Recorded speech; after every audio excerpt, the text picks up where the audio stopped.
And ito na naman tayo used house. Gumana siya. Kaya mura yan kasi may multo.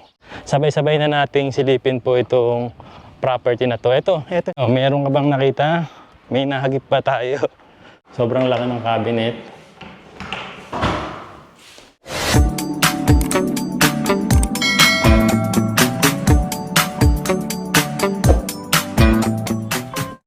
Meron akong hawak ngayon dito, purikake, ayan. Gagawa ko ng onigiri. Ganito magiging onigiri yung gagawin natin. Babaunin ko po sa trabaho para sa tanghalian. Tapos magdadala rin ako nitong udong, kitsune udong. Ito po yung magiging tanghalian ko mamaya sa trabaho. Hugas muna ang kamay.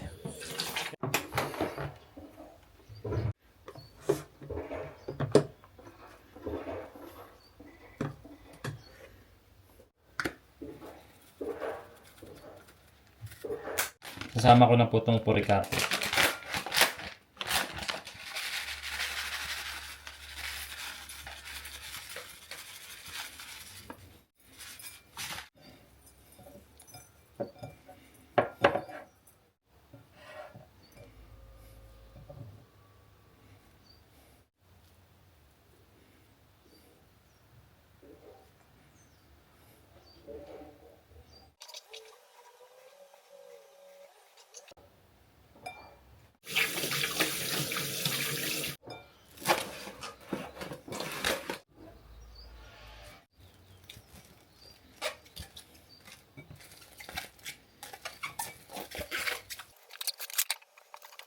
Meron na akong baon sa tanghalian.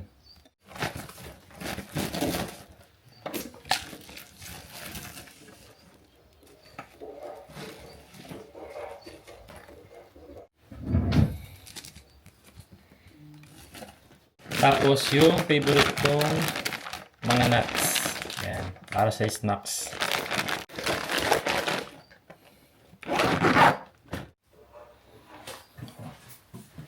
Ayan, para hindi natin makalimutan. Laging nasa pintuan na yan.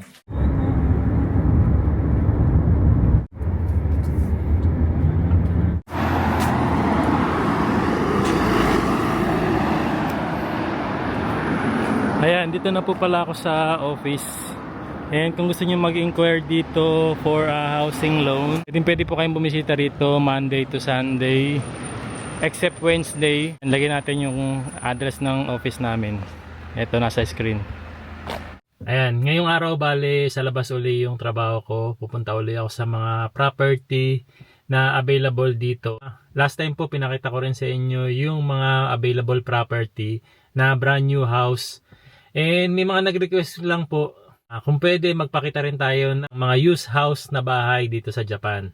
Ngayong araw may papakita ko sa inyo na 4 na properties. Ayan, used house po. Tapos yung ilan po dun is renovated naman. Yung isa ginawa siya noong 1979. Ayan, pero renovated siya kaya makikita mong modern na yung loob ng bahay. Tapos yung isa naman 1999. Tapos ito yung pinakamura natin, yung pangatlo. Ayan. Na-build siya noong 1993. Tapos yung pang-apat natin, mura din siya. Ayan, na-build noong 1990. Samahan nyo ako, check natin lahat to. Tapos pakita ko lahat sa inyo yung loob nung 4 na properties na to.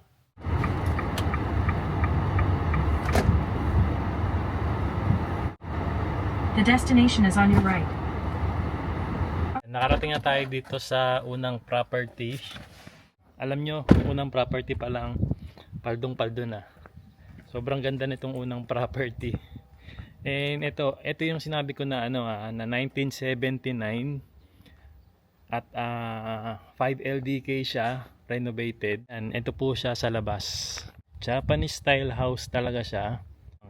Sa labas pa lang sobrang maliwalas na.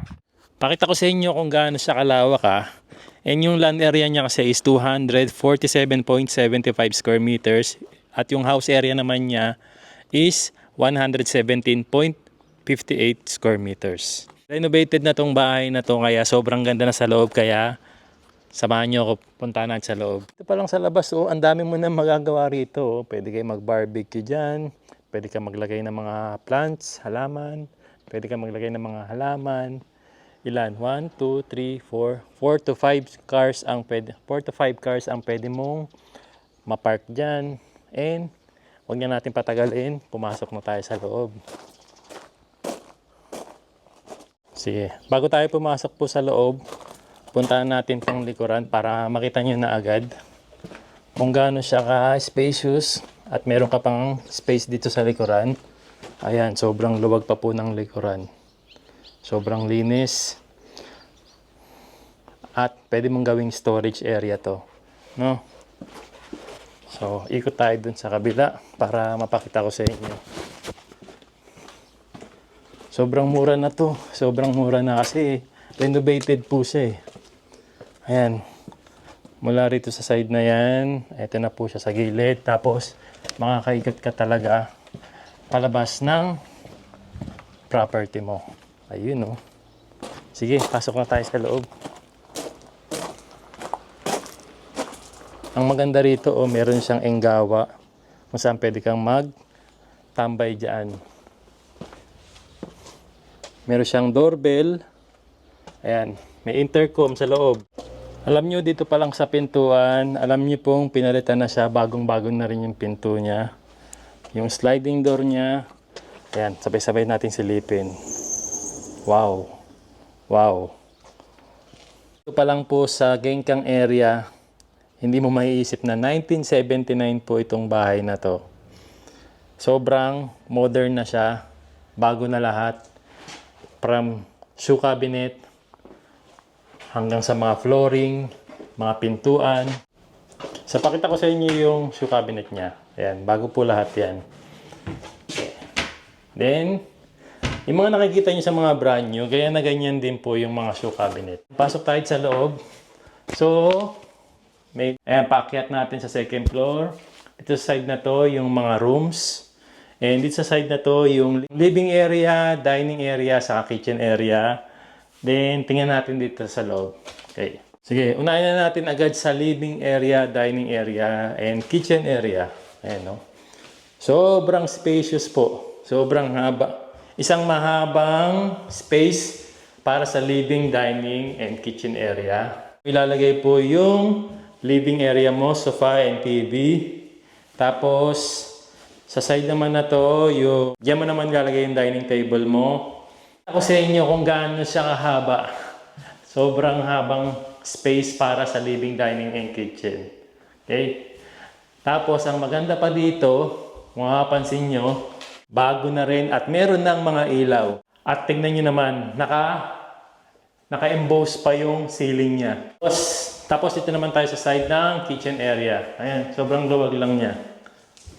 Ayan, bago na lahat yung exhaust fan, meron na rin siyang griller, ayan, stove, may mga drawers, ayan, bagong-bago po lahat. Bago rin ang sink, and plus, meron siyang overhead cabinet dito. Ayan. At may space pa doon para sa inyong refrigerator, ayan, or pantry area. Biruin mo, meron na rin siyang intercom and switch para sa heater. Sige, punta na agad tayo sa kabilang side ng property na to. Ang Genkan, ayan, pasok na agad tayo sa unang pinto, which is Japanese tatami area. Ayan, dalawang rooms po yan na pwede mong separate kasi may mga pintuan po dyan. Ayan, sobrang luwag lang nung tatami area. And dito, meron tayong bagong-bagong Japanese sliding door or window na direct sa ating enggawa. Ayan, sobrang luwag lang ng enggawa natin, no? Okay. So, sabi ko nga sa inyo kanina, pwede natin i-separate to. Ayan. Okay. Para mag-isang room na siya. Ayan, isang room na po yan. Tapos sa kabila na yung second room. Ayan. Na meron din access sa enggawa. Meron siyang cabinet. Meron siyang cabinet dyan. Okay, sobrang spacious. And may space para dito. Pwede kang maglagay ng mga display mo dyan or TV stand. So mula dyan, punta naman tayo dito sa side na to. Okay. Dalawa na yung naipakita ko sa inyo yung kwarto. And itong property na to is 5 LDK. So, meron pa tayong 3 kwartong titignan. Okay, punta na tayo sa side na to. Okay, so dito meron tayong western style room na sobrang bago na. From flooring, wall, and ceiling, kompletong bago lahat po. Ayan, meron na magandang ilaw dyan at bago na rin ang inyong cabinet. Modern style cabinet talaga siya. Ayan, no? Sobrang luwag na cabinet. Marireceive nyo rito sa property na to. Okay. Ayan, diretso na tayo sa ibang side ng property. Ayan, dito sa unang door na to, meron na tayong toilet. Sobrang linis, bagong-bago na lahat. From wall, ceiling, and flooring. And syempre, bago yung toilet. May towel holder, meron na ring tissue holder. And maganda dyan, may exhaust fan na rin dyan at bintana, no? Okay, dito naman tayo sa side na to. Of course, makikita natin yung bathroom area. Ayan, ang ating ofuro. May mirror, may shower rail, may magandang bintana.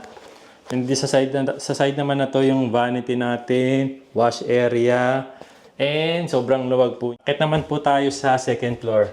So, 3 na yung room na naipakita natin sa inyo. So, ibig sabihin, meron pang 2 rooms sa itaas.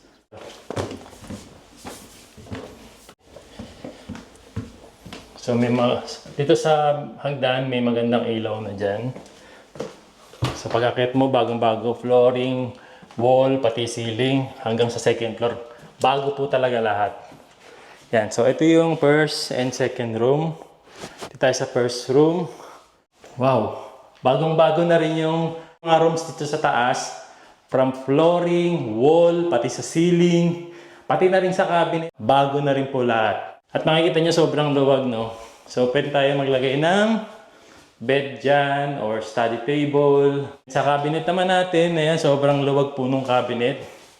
May stretch mo yung kamay mo. Ayan, punta naman tayo sa last room dito sa taas. Last room natin dito sa itaas, ayan. Bago na rin lahat. Alam niyo, sobrang laki ng mga rooms nito, ha?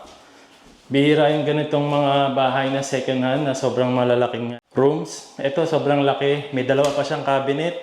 Ayan. Ayan, sobrang luwag din, ha? 2. Wow. So, ang dami mong storage. Okay. Again, yung property na to, na-build siya noong 1979. Alam ko, hindi mo nahalata, ano? Napakalaki pa ng land area niya, 247.75 square meters. Yung house area niya, 117.58 square meters. At nagkakalaga lang siya in total, 14,990,000 in yen. Kung ito ay makukuha mo ng housing loan, ayan, 40,100 yen per month lang. Ayan, saan ka pa makakuha ng ganitong property? Ito na yun. Ito na yung nakita ko na sulit para sa 40,100 yen. Ayan, pakita na natin sa inyo yung pangalawang property. Tara, biyahin na tayo. Ng property pa lang tayo, solve na kayo. Pero syempre, gusto ko pakita ko pa rin sa inyo yung 3 pang property.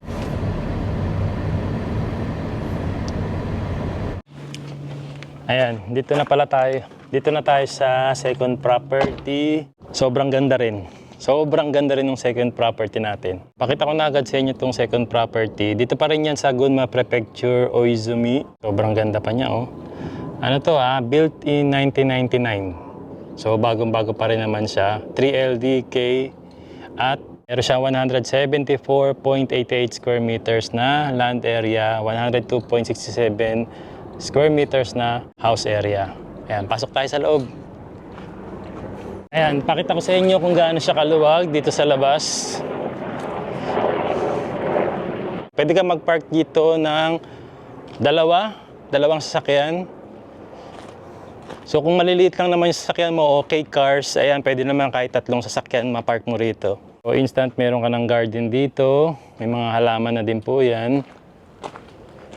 Pasok tayo sa loob, pakita ko na sa inyo. Ayan, meron siyang doorbell. So ibig sabihin may intercom sa loob yan. Ito na nga tayo sa ating gengkang area. Sa gengkang area, sobrang spacious ng gengkang area niya. And syempre meron ng mga cabinet yan, shoe cabinet. Ayan, kompleto. Bagong-bago yung mga shelves ng cabinet ha. Tapos, ang maganda dito sa gengkang area na to, ayan oh, high ceiling po siya. So, makikita natin from second floor kung sino yung mga pumapasok dito sa property or sa bahay mo. Pasok na po tayo sa loob. Okay, mayroong sleepers. Yeah, sleepers tayo. So, from gengkang area, ito na po yung pagpasok niya. So, pwede kang dito ka sa left side. Pwede rin naman dito sa right side. So, dito na muna tayo sa right side kasi nakikita na natin yung, kitang-kita na agad natin yung Japanese style room. Ayan, tatami. Na pwede mong i-open lang yung tatami area mo at kitang-kita sa living and dining area. Ayan, pwede mo ilagay yung pwede mo ilagay dito yung dining table mo, tapos yung sofa, TV. And ang ganda ng ceiling nito, oh. 'Di ba? May design talaga siya. Pakita ko muna sa inyo tong tatami area natin, which is pwedeng mo siyang i-separate. Pwede mo siyang isarado. Okay? Ayan.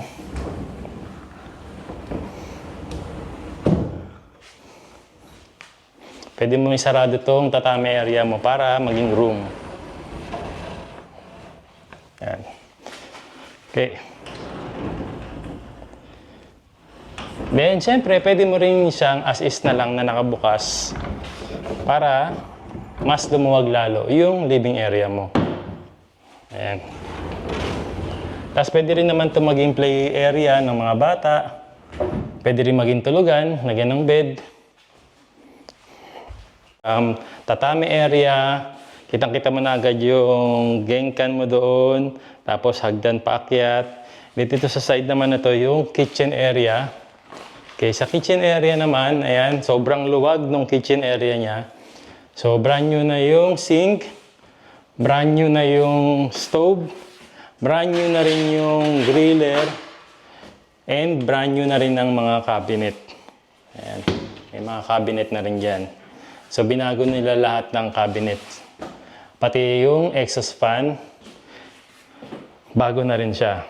So, isa sa maganda sa bahay na to, actually, isa to sa mga hinahanap ko sa bahay yung merong backdoor. Kaya lang, nagkataon yung bahay namin, walang backdoor, pero meron akong mga nagustuhan sa kanya. Doon sa napili naming bahay, kinulang lang talaga kami sa backdoor. Ayan. So, ito may backdoor. Bakit magandang may backdoor? Kasi for emergency purpose, and syempre, pwede mong ilagay dito yung mga basura mo. No? Kanang mga basura na hindi nakakalat sa loob ng bahay. Ayan, yung mga gomi natin. Meron din siyang space sa likod. Pakita ko sa inyo. Sobrang luwag pa. Papakita ko sa inyo.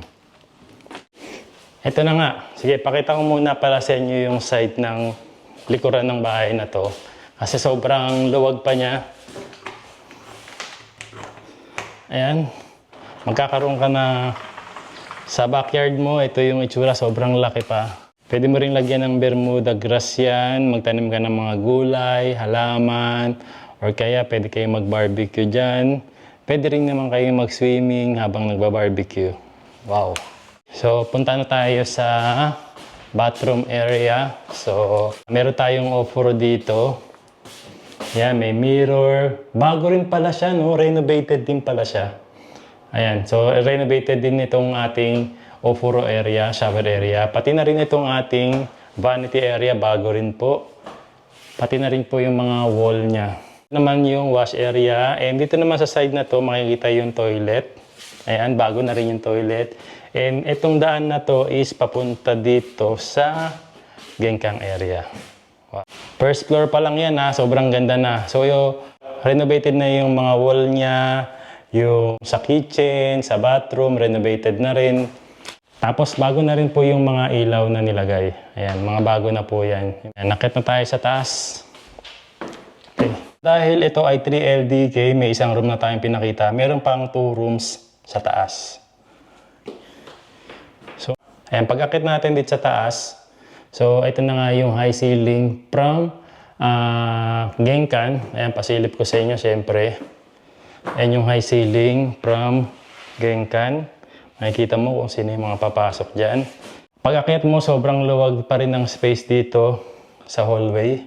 O dito sa side naman na to, makikita natin yung isa pang toilet sa second floor. Ayan, bagong-bago na rin po yan. May cabinet, may bidet. Meron ding tissue holder. Okay.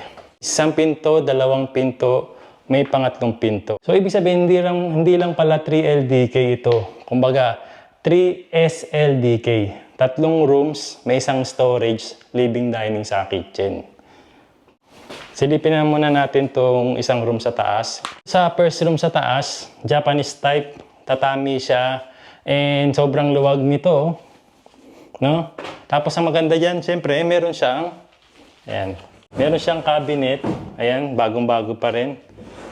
Ayan, bagong-bago na rin itong door ng cabinet. Maluwag, ang ganda. Nandun naman tayo sa second room or last room dito sa taas. Hulaan nyo, alin dyan yung last room. And alin dyan yung storage. Ako hindi ko pa rin alam eh. Dito muna tayo. Okay. So ito yung last room. Talagang last room pala siya kasi isa siyang malaking kwarto. Ayan, isa pala tong malaking kwarto. Tapos yung isang pintuan pala rito sa kabila, connected na rin pala siya rito. So ibig sabihin, kwarto na to, pwede mo pa rin naman itong lagyan ng harang dito para maging dalawang rooms kasi sobrang laki nga po siya. Ayan. Ayan. Tapos meron siyang cabinet dito. Ayan. Sobrang laki ng cabinet. Then, sobrang spacious ng kwarto. Ayan. Tapos, ang maganda sa kwarto na to, meron siyang balcony area. Ayan. Pakita ko sa inyo yung balcony area.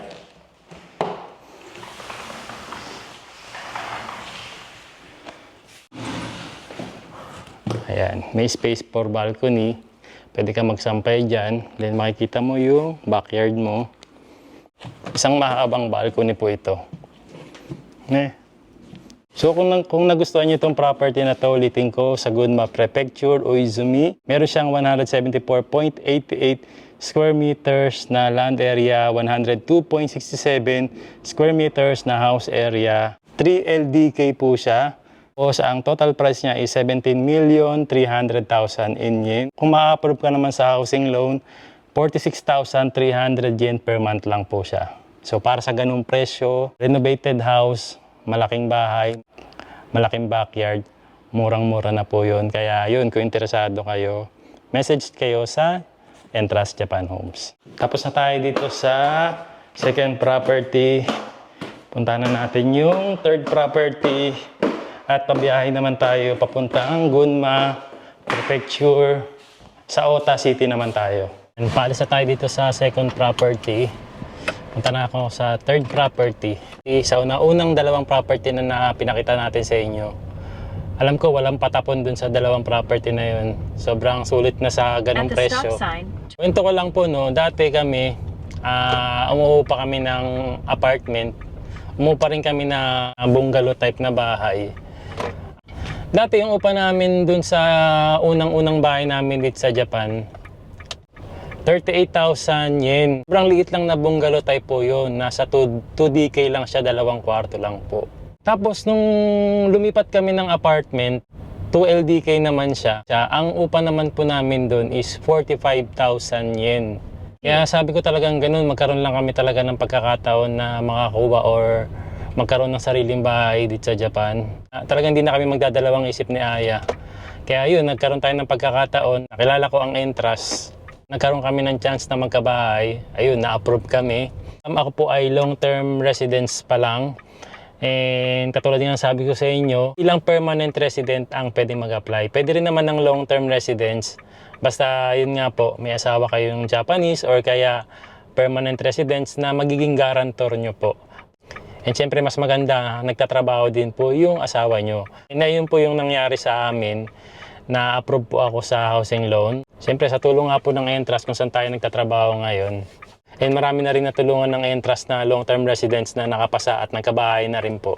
Pupunta rin ako ng ibang lugar and meron ulit tayong dalawang kababayan na bibisitahin doon dahil nakapasa sila, na-approve sila sa housing loan. Kaya naman gusto ko talaga magkaroon ng sariling bahay dito sa Japan kasi syempre hindi naman nagkakalayo yung bayad mo monthly sa apartment eh. Pati na rin sa babayaran mo sa bahay na magiging sayo balang araw. Pag nagbabayad tayo sa apartment, syempre monthly tayo nagbabayad dyan, tapos kung tumanda tayo, hindi naman magiging sa atin yung apartment. At least yung binabayad ko ngayon sa bahay, ayan, alam kong para sa amin. So, magkaroon ka ng bahay pa lang dito sa Japan, sobrang malaking tulong na para sa mga tao dito, no? Kasi, halimbawa na lang natapos mo yung property na yun, at least wala ka nang babayaran monthly, di ba? Kaya naman, ayan, puntaan na natin yung third property. Kasi magugulat kayo dito sa third At property the na stop to. sign, turn left onto 142. Ito yung pinakamurang property na ipapakita ko po sa inyo ngayon. At talagang masasabi mong mas mura pa talaga sa binabayad mo monthly sa apartment. Sobrang good investment ito kasi buwan-buwan mababawasan na yung babayaran mo pero may sarili ka ng bahay.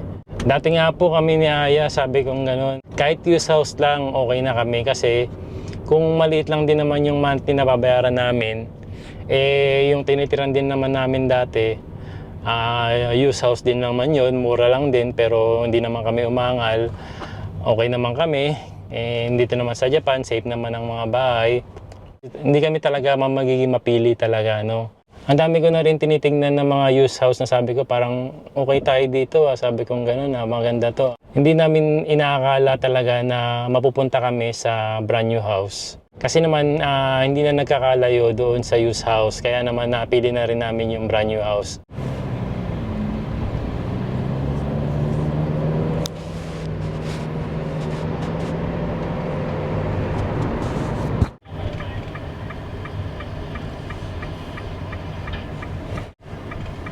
The destination is on your right. Alright. Mula doon sa last property natin, bumiyaya ako ng 20 minutes para makita natin tong bahay na to. Ito yung pinakamurang property na maipapakita ko sa inyo. Ito na naman tayo, murang property. Kaya siya mura kasi syempre use house na po siya. Na-build po siya noong 1993.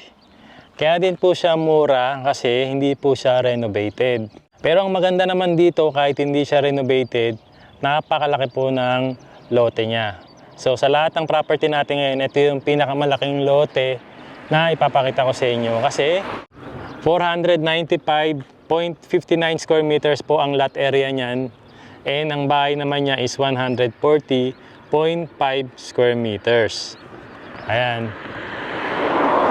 Ang ganda itong property na to kasi alam niyo kung bakit. Pansinin niyo, wala kang mga kapitbahay. Although may mga bahay din naman na malapit dyan, mula sa harap ng bahay, palayan itong makikita mo, taniman.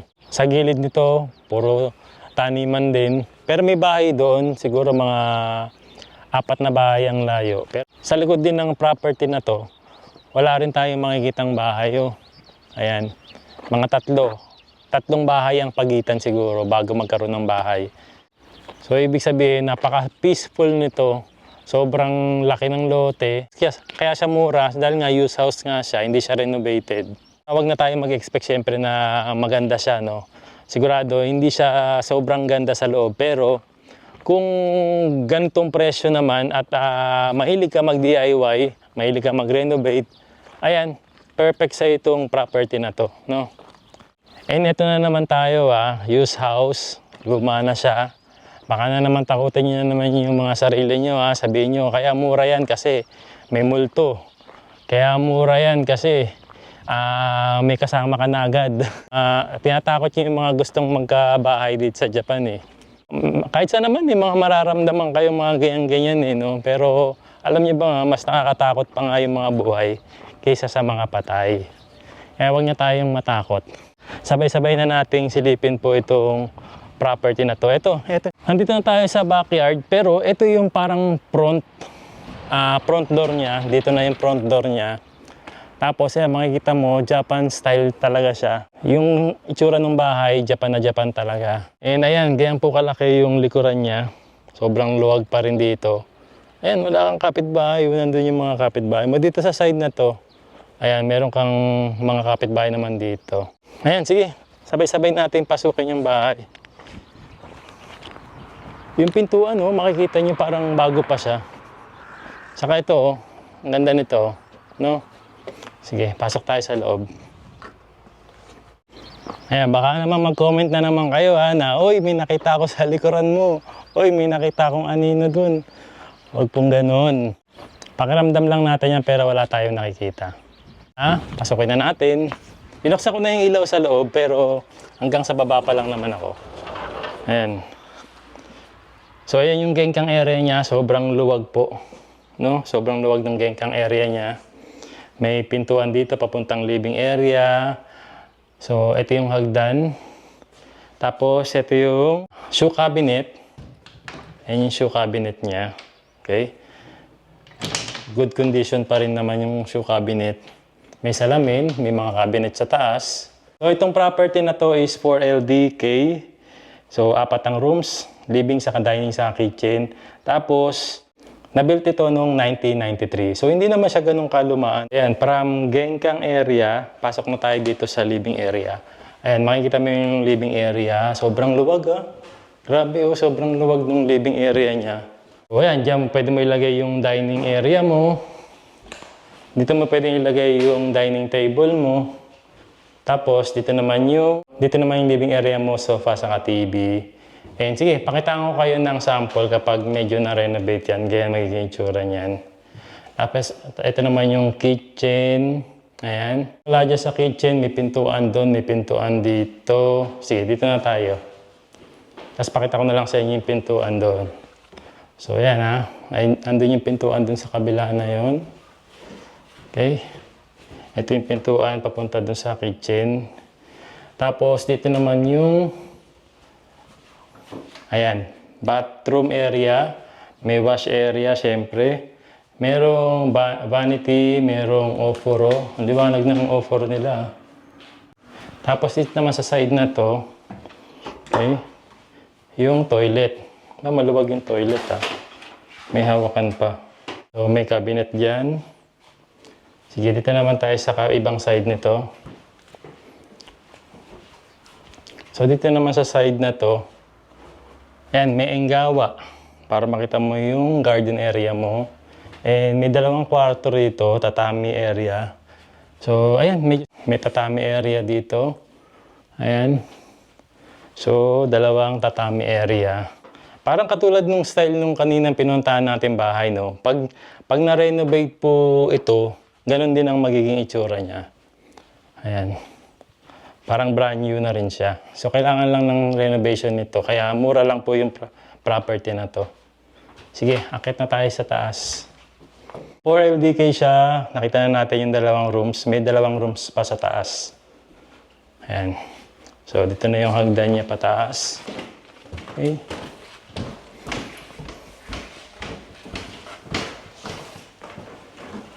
So, ito yung hagdan niya. Ayan, sobrang luwag ng hallway.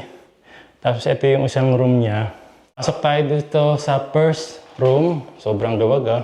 Tapos kita mo yung garden dito. And may mga malaking cabinet na rin siya. Ayan, ang luwag ng cabinet oh. Maluwag yung cabinet ah. And maluwag yung kwarto. Sobrang luwag po ng kwarto. So, dito sa side na to, makikita mo yung front yard mo. Ayan. Sobrang laki and sobrang aliwalas lang ng lugar natin. Okay, so dito naman tayo sa isang door. Itong door na to is toilet. Ayan, syempre, lagi may second toilet sa taas. Ayan, para hindi na tayo bababa. Okay, tapos sa last room, may pintuan pa ron. Sa tingin ko, balcony yun. Ayan, ito yung pintuan sa last room. Ayan, pakita ko sa inyo yung last room. May malaking cabinet. And napakaluwag na kwarto. May access sa balcony area. Ito yung balcony area niya. Ayan. So, ayan yung neighborhood mo. May malapit naman na mga bahay. So, wala kang dapat ika-worry. And ayan, meron din dito sa side na to. Sige, tapos itong pintuan na to, dito, ayan, papunta yan sa balcony area. Kung nagustuhan mo tong property na to na napakamura kasi 32,100 yen lang siya per monthly pag na-approve ka sa housing loan. Then, 11,990,000 in yen in total. So, napakalaki ng land area niya, 495.59 square meters. Ang house area niya is 140.5 square meters. Okay, matatagpuan ito sa Gunma Prefecture po, Shimotajimacho, Ota City. Ganitong kalaking property, although luma po siya, murang-mura po talaga yun, no? Oh, meron ka bang nakita? May nahagip pa tayo. Wala naman kasi maaliwalas yung bahay na to. Saka maganda yung labas niya, no? Sobrang sarap ng hangin. Mahangin sa labas. Tapos wala kang kapitbahay. 4 na sulok ng property mo. Okay? Ayan, kung nagustuhan mo yan, message ka lang sa Entrust Japan Homes. Ayan, puntahan na natin yung last property natin, no? Itong last property natin, renovated din to, sobrang ganda. Tapos sobrang mura pa ng monthly niya.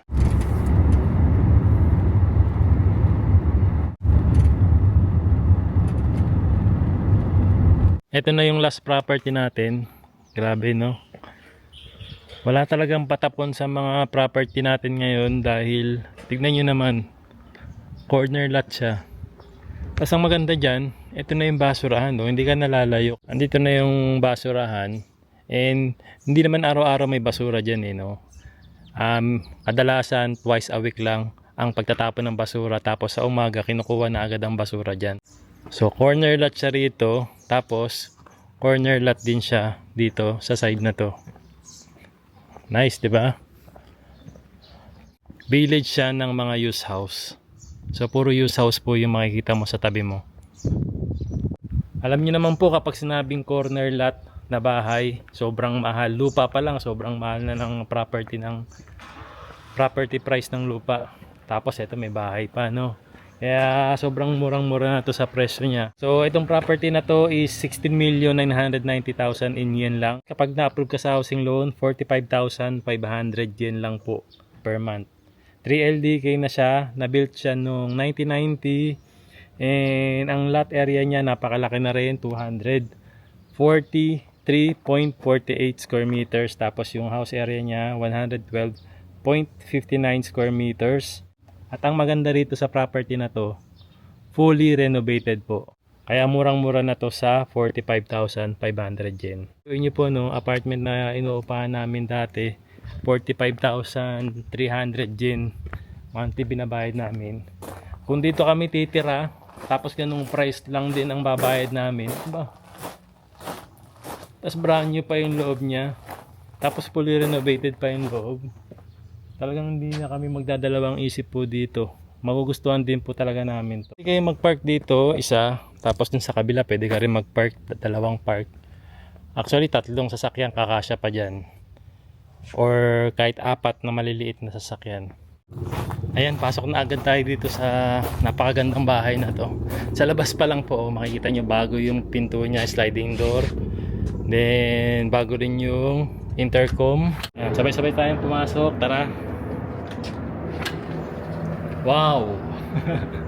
Wow. Dito pa lang sa Genkang area. Wow, tignan nyo naman. Para siyang brand new house, no? Actually, yung labas hindi naman siya kalumaan, no? Dahil mukhang naalagaan tong bahay na to, pero sa loob, grabe, oh. Fully renovated.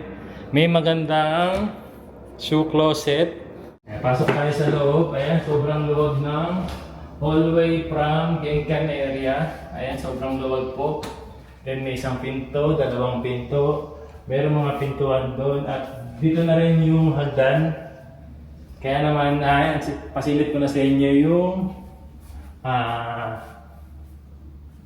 living area muna tayo. Ang Genkan area po, ayan, sobrang luwag din talaga. Ito na yung living area. Wow! Grabe po, sobrang laki nitong living area nila. Tapos meron pa rito parang, ang tawag dito sa bandang bintana, may pwede kang maglagay na rito ng TV. Ayan, pwede mo ilagay yung TV dyan. Mga display, sofa. Dito na po yung dining table. Ayan, kompleto na yan. Then, yung kanyang kitchen, sobrang luwag din po. Nako, bihira yung ganito kaluwag na kitchen. And, ayan, meron siyang back door. Silipin na natin yung back door. Ayan, so may hagdan pa rito. May hagdan pa rito sa back door. And, ayan, diretso na doon sa may basurahan. Hindi mo na kailangan lumayo, no? Nice. Okay, so bago ang stove, bago ang griller, bago ang kitchen, bago ang exhaust fan, siyempre may mga cabinet and drawers yan. Okay. Sobrang luwag po nitong kitchen area. And siyempre ayan, meron tayo dito intercom, ayan.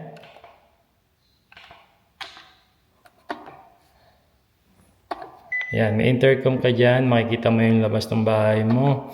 Tapos meron tayo ditong switch para sa heater. Ayan. Sige, punta na tayo dun sa mga rooms. Ito nga ay 3LDK, so may 3 rooms po to, no? So, ito yung unang room. And, ay grabe, yung unang kwarto pa lang, oh. Unang kwarto pa lang, parang kala mo living area na sa sobrang laki. Ayan, ganyan po kalaki yan. Tapos meron ditong cabinet. Bagong-bago na rin siya. Sobrang luwag, oh. So, pwede mo nang gawing study table yan, workspace. Then, pwede ka na rin maglagay ng extra cabinet dito. Ito, sobrang laking, kala ko kwarto, yung pala, walk-in closet. Tingnan nyo naman pati itong walk-in closet, may sarili na rin pintuan. Actually, pwede mo rin itong gawin nito kwarto no? Pero ang maganda na ito sa walk-in closet kasi may mga hang na dito. Ayan, sobrang luwag. Pwede ka na mag-hang dyan ng mga damit. Sige, puntahan natin yung ibang area nito. So, dito nga yung gengkan, living. So, dito naman tayo. Pwede ka maglagay ng display mo dyan. May extra cabinet dito sa baba. Ayan.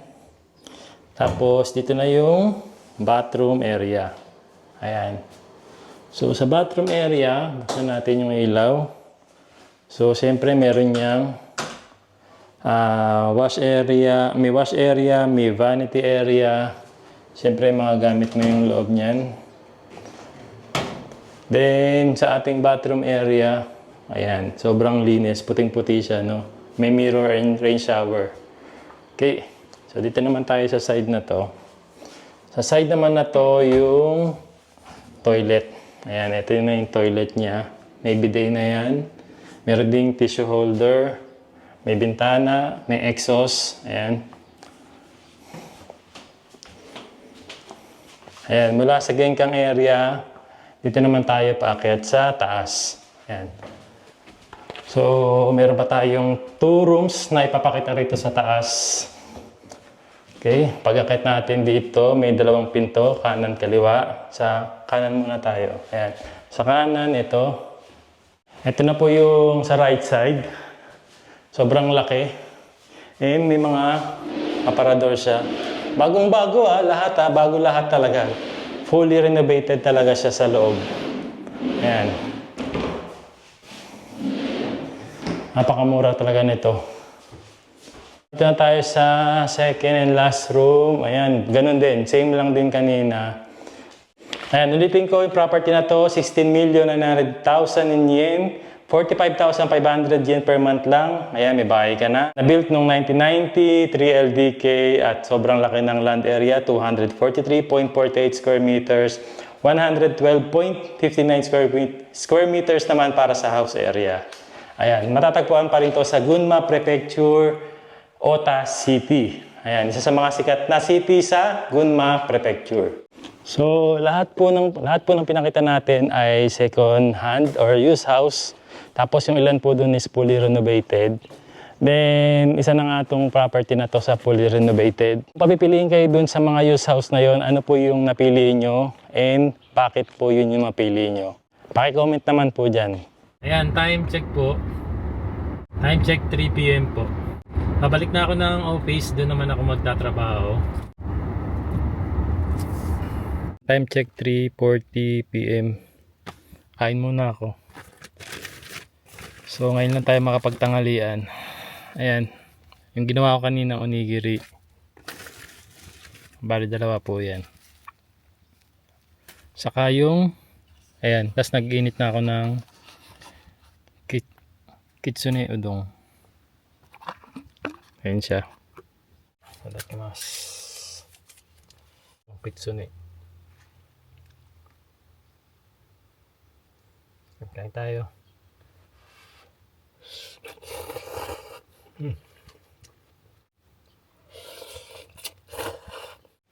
Sarap kahit mainit na yung panahon.